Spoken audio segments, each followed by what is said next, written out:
Hi, I'm Juan. I work at Marhofer Collision Center in Cuyahoga Falls. In the matrix training, I've learned different techniques outside of what my company use.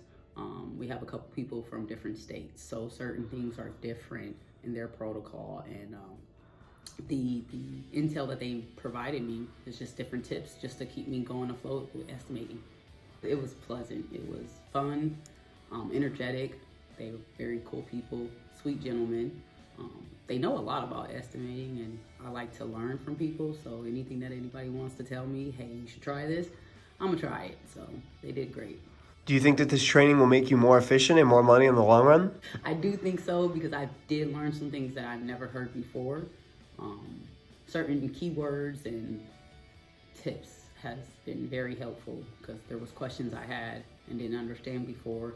It made it a little easier for me to be comfortable with trying estimating, at least. So I appreciate that.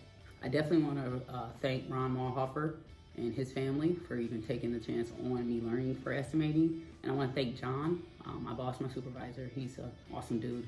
Seen the potential in me, and he